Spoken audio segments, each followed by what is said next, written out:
Баршаңызға сәлем достар. Бүгін сіздерге ең оңай дайындалатын десерттердің бірі картошка пирожныйының рецептісін ұсынамын. Жасалу жолы өте оңай және тез дайындалады. Міндетті түрде жасап көріңіздер. Бізге қажетті ингредиенттердің бәрін видеоның астына жазып қоямын. Ең бірінші бізге печенье қажет.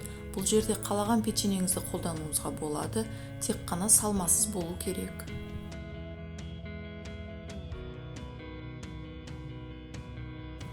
Ең алдымен печеньемізді үгітеміз. Блендер болса, блендердің көмегімен 1-2 секундта үгітуге болады, немесе осылай целлофанға салып, оқтаудың көмегімен үгітіп аламыз.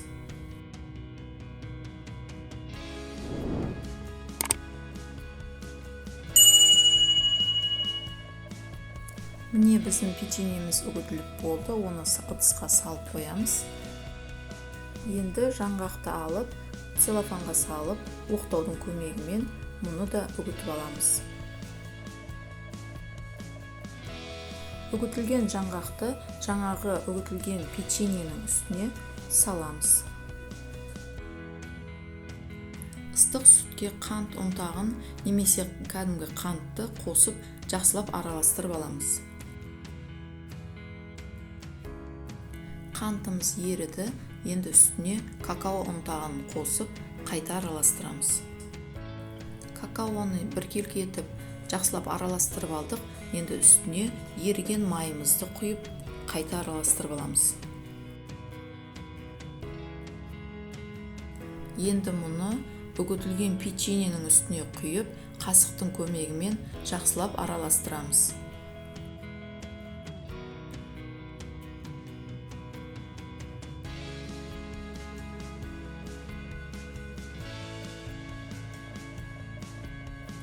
Дайын болған қоспамызды осылай қолдың көмегімен біріктіріп, картошка формасына келтіреміз, яғни домалақ немесе сопақша формаға келтіруіміз қажет.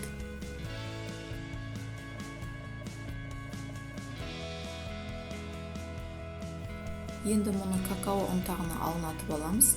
Мұнда какао әші болмау керек. Арнайы тәтті десерттерді жасауға арналған какао болса, жақсы дәм береді. Бәрін осылай картошка формасына келтіріп, жасап шығамыз.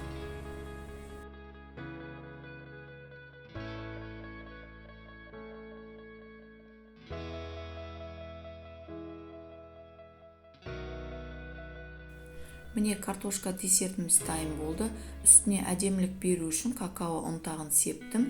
Сіздер өз қалауларыңызша жаңғақ ұнтағын немесе кокос жаңқасын сепсеңіздер болады. Видеоны соңына дейін қарағандарыңыз үшін сіздерге көп рахмет.